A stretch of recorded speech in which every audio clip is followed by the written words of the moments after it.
کہ مکہ کی elite class سے تعلق رکھنے والا ایک نوجوان صبح اور جوڑا شام کو اور اللہ جوڑا، جو ایک دفعہ پہنا پھر دوبارہ نہیں پہنا، اور خوشبو لگاتے تو گلیاں معطر ہو جاتی، اور جب کلمہ پڑھا تو چچا نے ان کے کپڑے اتروا لیے، تو بالکل ننگی حالت میں اپنے گھر میں پہنچے تو والدہ نے کہا مصعب یہ کیا ہوا؟ تو کہنے لگے کہ میں رسول اکرم کا کلمہ پڑھ چکا ہوں، تن پہ کپڑا رہے نہ رہے میں اسی کا ہوں۔ اور پھر دیکھیں جب احد میں حضرت مصعب شہید ہوئے تو ان کے کفن کے لیے چادر بھی برابر نہیں تھی، چادر چہرے پہ ڈالتے تو پاؤں ننگے، پاؤں پہ ڈالتے تو چہرہ ننگا۔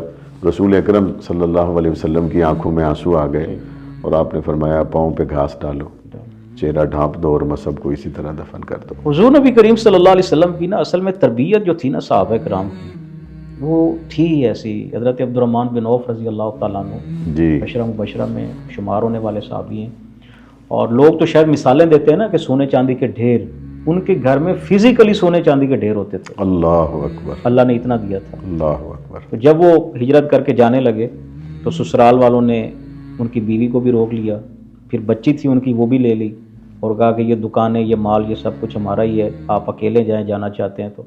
سوائے تن کے کپڑوں کے کچھ بھی نہیں تھا۔ مدینہ پہنچے تو پریشان تھے، تو آپ صلی اللہ علیہ وسلم نے دیکھا عبد الرحمن بن عوف بیٹھے رو رہے ہیں، کہا خیریت تو ہے؟ کہا جی بیوی بھی رکھ لی ہے، بچی بھی رکھ لی ہے، کچھ بھی نہیں لے کے آیا سوائے تن کے کپڑوں۔ اللہ حضور نے فرمایا عبد الرحمن یہ کون سی بات ہے، ایمان بچا لیا تو جان بچا ہائے لی۔ ہائے ہائے، اللہ اکبر۔ تو صحابہ کے سامنے نا بس اصل چیز تھی یہ رخ مصطفیٰ۔ مصطفیٰ بس۔ جب تحویل قبلہ کا حکم ہوا جی تو آپ دیکھیں کہ کعبہ تو مکہ میں ہے جی، اور حضور نبی کریم صلی اللہ علیہ وسلم مدینہ میں ہے، مدینہ اور اللہ تبارک و تعالی حکم یہ دے رہے ہیں کہ کعبہ کے قریب رہ کر کعبہ کو سجدہ کرو گے تو قبول نہیں، قبول۔ 400 کلومیٹر دور جاؤ محمد مصطفیٰ کے پیچھے کعبہ کو سجدہ کرو تو قبول ہوگا۔ اور صحابہ اس بات کو سمجھ گئے تھے، اس لیے وہ کعبہ سے بھی عزیز تر رخ مصطفیٰ کو سمجھتے تھے، کیونکہ پاک پیغمبر کا چہرہ اگر بیت المقدس کی طرف ہوگا تو وہ حضور کے پیچھے، اور حضور کا چہرہ اگر بیت اللہ کی طرف ہوگا تو وہ حضور کے پیچھے۔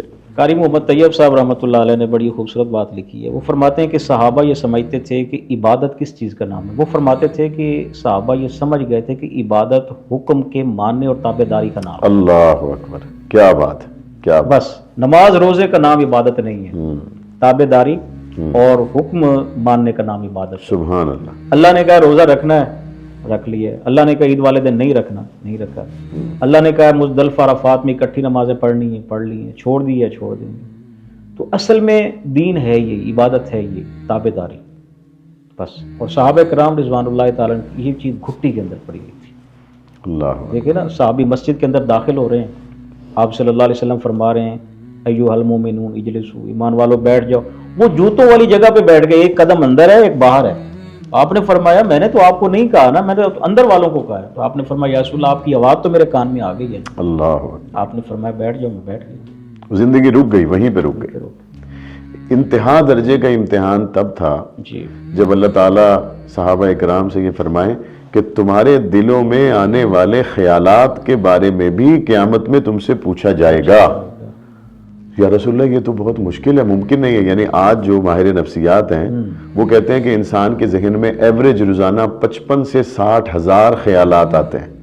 ایک صحت مند انسان کے دماغ میں روزانہ 55 سے 60 ہزار خیالات آتے ہیں، اور سائنس اس بات کو مانتی ہے کہ یہ خیالات انسان کے اپنے بس کی بات نہیں ہے۔ تو حضور نے فرمایا کہ دیکھو اللہ کا حکم تو یہی ہے۔ تو وہ جو ابھی آپ قاری طیب قاسمی رحمۃ اللہ علیہ کا حوالہ دے رہے تھے کہ اطاعت کرنے والے لوگ تھے صحابہ، تو جب پتہ چلا نا کہ اللہ کا حکم یہی ہے تو انہوں نے کہا سمعنا و اطعنا۔ اتنا مشکل کام ہے، دن میں 55 سے 60 ہزار خیالات آپ کے ذہن میں آئیں اور آپ کہیں کہ میں قیامت میں اس کا بھی جواب دینے کے لیے تیار ہوں۔ پھر اللہ تعالیٰ نے ان کے اس جذبہ ایمانی پر شفقت اور مہربانی فرمائی، لا یکلف اللہ نفسا الا وسعها۔ اللہ نے اس سے قلم اٹھا لیا جس کو انسان اٹھا نہ سکتا ہو۔ اللہ کے نبی کی ذات کے علاوہ، اللہ کے نبی کی محبت کے علاوہ باقی ساری محبتیں ان کے سامنے کوئی حیثیت نہیں رکھتی۔ سبحان اللہ، باقی رشتے ان کے سامنے کوئی حیثیت نہیں رکھتے۔ اللہ الباقی من کل فانی